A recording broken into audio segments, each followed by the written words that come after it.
Budget सत्र में जिस तरह से विधायकों ने अपने अपने क्षेत्र के मुद्दे उठाए हैं, उसके बाद हमारे साथ मौजूद हैं धैर्यवाद से विधायक थावरचंद जी नाम, और उनसे बात खास बातचीत करते हैं कि ये बजट उनके लिए कैसा रहा और जो मुद्दे उन्होंने उठाए वो मुद्दे उनके क्षेत्र के लिए कितने महत्व हैं और कितने उनके लिए जरूरत है। सर, जिस तरह से आपने मुद्दे उठाए, बजट पेश किया, पहले तो बताएं कि बजट आपके लिए कैसा रहा, आपके दृष्टिकोण से। जी, पहले तो आपके चैनल को मेरी ओर से जोहार, मेरे क्षेत्र की जनता की ओर से। बजट से पहले हम तो नए सदस्य हैं, बड़ी उम्मीद के साथ सदन में गए थे कि हमारे क्षेत्र के हालात बहुत खराब हैं, तो शायद नौजवानों की पीड़ा समझेगी सरकार और कॉलेज वगैरह देगी। शायद पानी के लिए व्यवस्था आज नहीं है, अभी गर्मी के अंदर बहुत सारे लोगों की बहुत दिक्कतें हुई, 2-2, 3-3 किलोमीटर तक पानी लेने गए। शायद मुझे लगा कि इस बार पानी के लिए अच्छी सुविधाओं की व्यवस्था के लिए बजट में जिक्र होगा। सड़कों की हालात ये है कि वहां पर अभी बारिश के टाइम पे बहुत सारे ऐसे इलाके हैं जो हमारे जंगलों के बीच में रहते हैं। वहां बारिश के टाइम पे अगर पानी भी आ जाता है तो कोई बीमार होता है तो पहाड़ इस पार हो तो उसको सोचना पड़ता है कि पानी का जल स्तर नीचे जाएगा तो हम वहां पर पार करके जाए, तो 2-2 किलोमीटर तक मरीज को लेके जाना पड़ता है। ऐसी स्थिति में हमें उम्मीद थी कि सड़कों मिलेगी, लेकिन बिल्कुल कुछ भी नहीं मिला। और ये पूरा ऊंट के मुंह में जीरा जैसा था। शायद सबसे बड़ा ये भेदभाव था कि उन्होंने सत्ता पक्ष के लोगों के अलावा किसी को कोई बजट नहीं दिया, चाहे वो कांग्रेस का हो, निर्दलीय हो, चाहे भारत आदिवासी। तो इस तरह से कह सकते हैं कि एक तरह से भेदभाव हुआ है सत्ता पक्ष के विधायकों में, और जो निर्दलीय हैं या फिर आप पार्टी के हैं, या आप जिस तरह से बता रहे हैं, तो क्या आपने मांग रखी थी विशेष रूप से? अब बजट आने से पहले मैं 2-3 दिन यहीं रहा था, सारे विभागों के मंत्रियों से लगाकर सीएम तक बहुत सारी फाइलें तैयार करी, सबको भर भर के दिया। मेरे क्षेत्र की सड़कें, मेरे क्षेत्र के अंदर ये कॉलेजों की जरूरत है, यहाँ विद्यालय कर्मोन्नत की जरूरत है, यहाँ पर हमारे क्षेत्र के अंदर ये नई विद्यालय खोलने की जरूरत है, हॉस्टल खोलने की जरूरत है। ये सारी तमाम चीजें जो हॉस्पिटलों के अंदर कोई व्यवस्था नहीं, पद खाली पड़े हैं, शिक्षकों के पद खाली पड़े हैं हॉस्पिटल में, तो इस सारे विभागों के पास चक्कर लगाया और पूरी उम्मीद थी कि चलो जितना दे रहा हूँ उसका 20% भी मिलेगा मुझे, तो इस बार मेरे क्षेत्र की जनता संतुष्ट होगी। लेकिन उम्मीद ऐसी थी और उम्मीद के बिल्कुल पानी फिर गया जब बजट सुना। मुख्यमंत्री जी से भी आपकी मुलाकात हुई थी, बीच में आप गए थे उनसे, उन्होंने आपने कुछ उनसे बातें भी रखी, तो उन्होंने आश्वासन उस टाइम दिया था कि हाँ भाई आपकी मांगों पर विचार किया जाए। विचार किया जाएगा, विचार कराएंगे तभी कुछ दिया ही। उस वक्त मांग रखी होगी आपने? मैंने बिल्कुल रखी थी। मेरे नौजवानों के क्षेत्र में छात्रवृत्ति न्याय पढ़ने के लिए उनकी भी जिक्र किया, कॉलेजों का जिक्र किया, हम लोगों के वहाँ की आर्थिक स्थिति जो ट्राइबल क्षेत्र की है उसके बारे में जिक्र किया था कि एक तरफ तो हम कहते हैं 5 जनवरी 2011 कैलाश बनाम महाराष्ट्र सुप्रीम कोर्ट का जजमेंट कह रहा है कि देश का मूल मालिक आदिवासी है। दूसरी ओर हम अगर वास्तविकता में जाए तो उसी आदिवासी की हालात मजदूर जैसी। भ्रष्टाचार भी इतना है कि हर एक सरकारी दफ्तर से चपरासी भी उनको बाहर निकाल कर भेज, हर एक छोटे से कार्य के लिए पैसा फाइलों के अंदर जाता है। तो बड़ी उम्मीदें थी छात्रवृत्ति के बजट सत्र में स्पेशल छात्रवृत्ति की बात होगी, नौजवानों को राहत मिलेगी, उनके सपनों के साकार होंगे, परंतु ऐसा हुआ नहीं और बेरोजगार ताकता रह गया और उनके साथ फिर से अन्याय हुआ। छात्रवृत्ति का मामला आप बता रहे, टीएसपी के इलाके के बच्चों के लिए कितने वक्त हो गया कि इनको छात्रवृत्ति मिली, और कारण क्या रहा है कि छात्रवृत्ति मिल नहीं पा रही है? छात्रवृत्ति के बारे में मैं टीएसपी ही नहीं कहूँ, पूरे प्रदेश की बात करूँ, पूरे प्रदेश के अंदर विगत 3 वर्षों से छात्रवृत्ति नहीं मिली। पर टीएसपी के अंदर हम इसलिए कह सकते हैं, मेरे इलाके की जानकारी ज्यादा रखता हूँ, बाकी प्रदेश के अंदर हालात कितने खराब हैं ये मुझे इतना अनुभव नहीं है, लेकिन हमारे इलाके से मैं इसलिए भी जानता हूँ क्योंकि उस मजबूरी से मुझे भी गुजरना पड़ा है। 3 साल से छात्रवृत्ति बकाया है, और हमारे लिए छात्रवृत्ति इसलिए महत्व रखती है कि जब हम विद्यालय में पढ़ने जाते हैं तो हम लोग आर्थिक रूप से सक्षम नहीं है, बड़ी मुश्किल से कपड़े खरीदते हैं, बड़ी मुश्किल से किताबें खरीदते हैं। तो ऐसे वक्त में हमें एक उम्मीद रहती है कि हम लोग ब्याज में पैसा ला रहे हैं तो महीने 2 महीने 3 महीने बाद हमको मिल जाएगा, या फिर मजबूरी में हमारे परिवार पिता खेत गिरवे रख लेते हैं, या फिर माँ बहन के गहने गिरवे रखते हैं। इस वक्त ये सोचते हैं कि थोड़े दिन बाद में मिलेगी छात्रवृत्ति तो चुका लेंगे।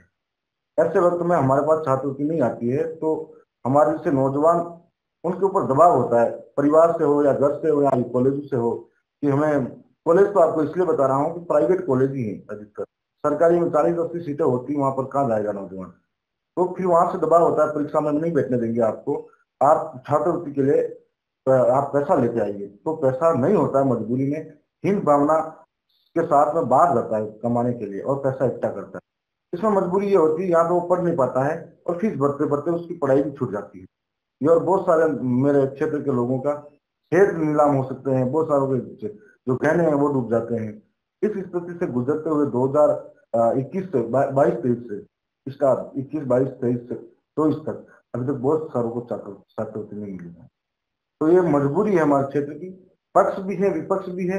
ये सदन राजस्थान के भविष्य के लिए होता है, नौजवानों के रोजगार की चर्चा के लिए होना चाहिए। हम सब 200 विधायक इस सदन के अंदर बैठते हैं तो पूरे राजस्थान के नए राजस्थान की परिकल्पना करते हुए हम इस सदन के लोगों के लिए सोच सकते हैं। लेकिन मैं जब बैठता हूं तो मुझे लगता है कभी कभी समय बर्बाद करते पक्ष और विपक्ष एक दूसरे पर बजट को छोड़ के, क्षेत्र के भविष्य को छोड़ के बस हिंदू मुस्लिम गाय गंगा मोदी राहुल गांधी इस तरह की बातें करके समय खराब करते। क्या लगता है कि जिस तरह से बयानबाजी होती है नेताओं की, तो एक जिम्मेदार पद पर बैठे हुए व्यक्ति को इस तरह के बयान देना, आप जिस तरह से डीएनए का बड़ा मुद्दा रहा, किस तरह इसको देखते हैं? मैं ये देखता हूँ कि शिक्षा मंत्री बहुत बड़ा जिम्मेदारी वाला पद होता है और वो सरकार का एक अभिन्न अंग है। तो इसमें शिक्षा मंत्री डीएनए की बात करते हैं तो इसमें साफ जाहिर होता है कि वो भाजपा की सरकार और भाजपा की आदिवासी के प्रति मानसिकता क्या है। क्या आज भी वो आदिवासी को इस मानसिकता से देखता है? हम हमें आज भी ये जरूरत पड़ रही है कि हम हमारा डीएनए बताना पड़ेगा कि हम हमारे बाप की औलाद है। तो वो सरकार और सरकार की मानसिकता ये सोचती है आदिवासी के लिए कि आदिवासी को गाली देना आसान है और इसलिए आदिवासी के साथ में इस तरह का व्यवहार करती है। और मैं ये कहना चाहता हूँ कि सर चलो ठीक है, आदिवासी का डीएनए टेस्ट कराओ, पूरे देश के सारे लोगों को कराओ। अभी पानी का पानी दूध का दूध हो जाए, कौन किसके बाप की औलाद है। और शिक्षा मंत्री का तो दिमाग का भी टेस्ट कराओ, क्योंकि हर बार वो उल्टा बयान देते हैं। कभी कहते हैं कि मैं खटीक हूँ, उल्टा लटका दूंगा। कभी कहते हैं कि ये लोग नक्सलाइट हैं। तो एक जिम्मेदारी वाले पद पे बैठे हुए जिसके अंदर पर जो प्रभार दिया गया शिक्षा का दिया जाए, हमारे इलाके के अंदर शिक्षा की व्यवस्था कैसी है, शिक्षा के क्षेत्र में लोगों के हालात क्या है। हमारे वहाँ पे भवन जर्जर पड़े हैं स्कूलों के, जहाँ पर अभी बारिश के टाइम पे अगर कोई अंदर बैठता है तो अपनी जान हथेली पर लेके बैठता है। माँ बाप जो बच्चे को छोड़ने जाते हैं तब कलेजा हाथ में रख के सोचते हैं कि ये दीवार आज टिक पाएगी कि नहीं टिक पाएगी। कई जगह स्कूल का भवन नहीं है, तब पेड़ों के नीचे कोई बैठ के पढ़ा रहा है शिक्षक। 80% सीटें खाली हैं। कॉलेजों की हालात यह है कि व्याख्याता एक आता है, उसको सारे प्रशासनिक कामों में लगा रहता है। ऐसे वक्त में दूर दराज से 40-40, 50-50 किलोमीटर तक बहन बेटियां कॉलेजों को ढूंढती हुई आती है। टीएसपी के लिए अलग से आरक्षण की व्यवस्था है, आरक्षण की अलग से वो सीटी की व्यवस्था करते हैं, क्या वो सिर्फ कागजों में ही है, वैसे पूरा इम्प्लीमेंट नहीं हो पा रही है? जी आप आरक्षण की व्याख्या करते हो तो हमारे यहाँ पर 2018 से लगाकर 2016-18 से लगाकर अभी तक की जितनी भी भर्तियां हुई उनको आप कभी उठा के देखना, उसमें हमारे साथ सबसे बड़ा भेदभाव हुआ है। हर भर्ती में हमें यदि आरक्षण के हिसाब से भी तो ठीक है, लेकिन हमारी जनसंख्या के हिसाब से भी देते तो हमको व्यवस्थित पद मिलते, लेकिन ऐसा कुछ हुआ नहीं। 2013 की अधिसूचना और 2016 की अधिसूचना में हमें गुमराह किया गया और हमारे साथ में धोखा हुआ कि हमें 50% आरक्षण कोटा जो है ओपन करा गया। तो हमारे साथ हमारा फिक्स धोखा हुआ। साथ में ये बताना चाहूंगा, आरक्षण की जिक्र करें तो हमारा इलाका अनुसूचित क्षेत्र 5वीं अनुसूची में आता है और 5वीं अनुसूची के अंदर हमारे बहुत सारे प्रावधान है जिसको सरकारें ताक पर रखकर हमारे को लूटने का काम करती है। तो 5वीं अनुसूची के अंदर आर्टिकल 244 13(1), आर्टिकल 13(3) का, इसके अंदर ग्राम सभाओं का प्रावधान है और ग्राम सभाओं के माध्यम से न लोकसभा न विधानसभा, सबसे बड़ी ग्राम सभा, उसका जिक्र करते हैं कि कोई सामान्य कानून तक लागू नहीं होता हमारे इलाके। हमारे इलाके के अंदर जो रोजगार है स्थानीय लोगों को मिलना चाहिए, चाहे वो तालाब का मत्स्य पालन हो, चाहे कोई और व्यवसाय हो, स्थानीय लोगों को मिलना चाहिए। छोटे मोटे लड़ाई झगड़े के मुकदमे में ग्राम सभा स्तर पर सिमटना चाहिए, राजस्व इकट्ठा ग्राम सभाएं करेगी।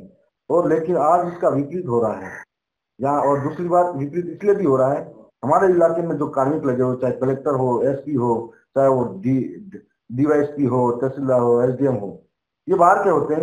इनको पढ़ के आने की जरूरत है हमारे इलाके की कानून क्या है, उनको पता ही नहीं है, इसलिए हमारे लोगों के साथ धोखा अन्याय करते हैं। बीजेपी सरकार या भाजपा सरकार विकसित भारत की बात करती है, तो कैसे विकसित भारत होगा? आप कह रहे हैं कि ये जो है भेदभाव है, इनका विकसित भारत, मणिपुर की बहन बेटी को नग्न करना, ये इनका विकसित भारत है जो बेटी की सम्मान करते हैं।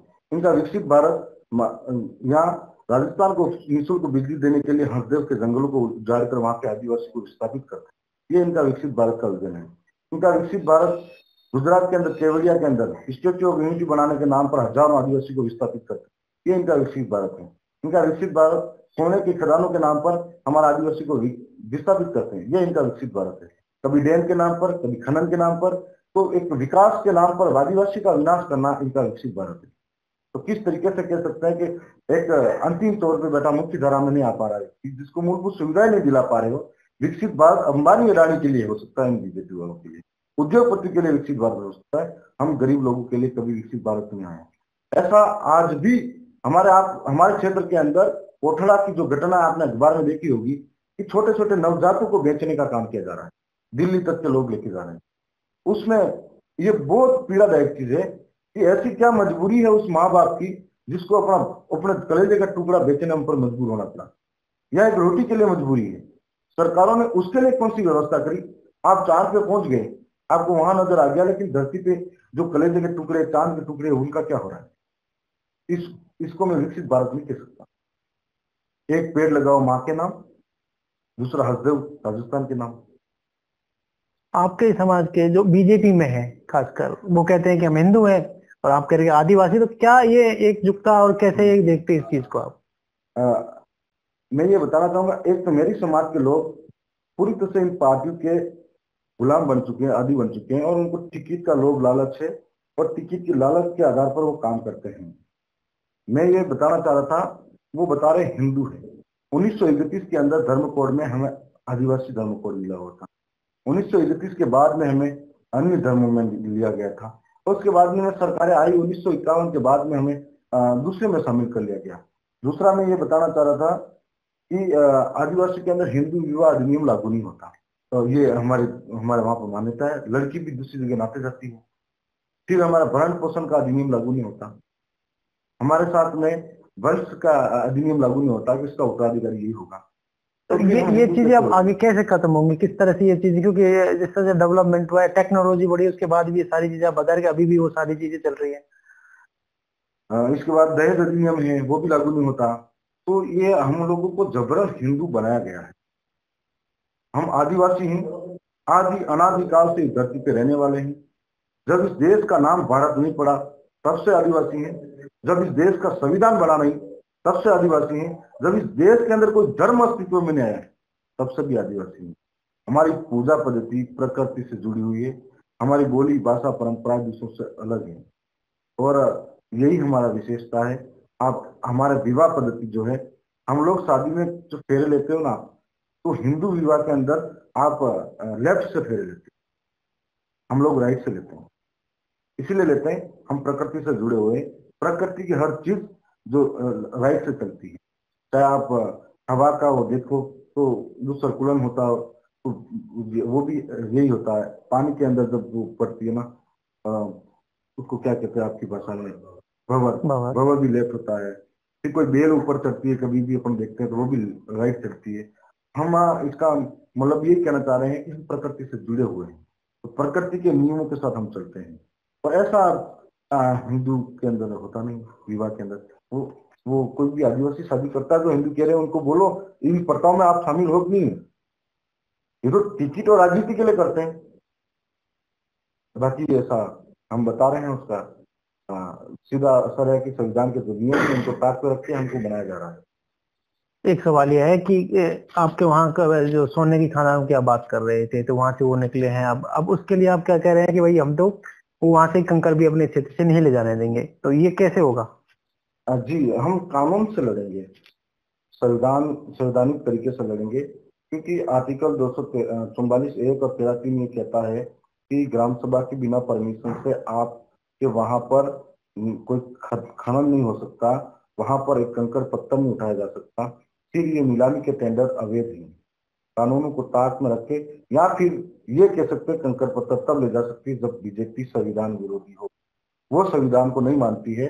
इसका मतलब हम कह सकते हैं कि वो संविधान को ताक पर रखकर हमारे वहां से खनन कर रहे हैं। भूकिया, जगपुरा जो बांसवाड़ा के अंदर अभी नीलामी टेंडर हुई, और फिर मेरी विधानसभा क्षेत्र के अंदर राटड़ी, दगोचा, अमुलवा, इन इलाकों के अंदर अभी भू वैज्ञानिक सर्वेक्षण के अनुसार वहां पर सोने की खानें पाई गई है, ऐसा कह रहे हैं। दूसरी ओर ये सोचना पड़ेगा कि वहां जो बरसों से लोग रह रहे हैं, उस जमीन से जुड़ा हुआ, उस मिट्टी में बड़े बड़े हुए पले पड़े हैं, उनके पुरखों की विरासत है और पुरखों के वहां पर यादें हैं, उनको छोड़ के कौन कैसे जा सकता है। उसके बाद सरकार या तो हमें हमारी छाती पे या हमारे कुछ भी करके जा सकती है, वो जिंदा है तब तक तो हम कोशिश करेंगे कि ऐसा नहीं होने देंगे। आपका क्या प्रयास रहेगा एक जनप्रतिनिधि के तौर पर कि आप किस तरह से लोगों की मदद कर पाए अपने क्षेत्र में और कैसे? जी, मैं ग्राम सभा में लोगों के साथ समझाइश करेंगे कि हमारी जमीन पे हमने आना चाहिए, फिर ग्राम सभा के कानूनों के साथ रहेंगे, फिर भी अगर नहीं मानती है सरकार तो सरकार के खिलाफ सीधा लड़ेंगे। तो ये थे धरियावाद से विधायक थावर चंद जी, जिन्होंने खुलकर बातचीत की। उन्होंने कहा है कि हम हिंदू हिंदू नहीं है, हम आदिवासी हैं और आने वाले वक्त में जहां भी उनको इसकी जरूरत पड़ेगी वो सरकार से भी लड़ेंगे और अपने क्षेत्र के लोगों की मदद पूरी करने की कोशिश करेंगे। पॉलिटिकल पंचायत के लिए जयपुर से दशरथ सिंह।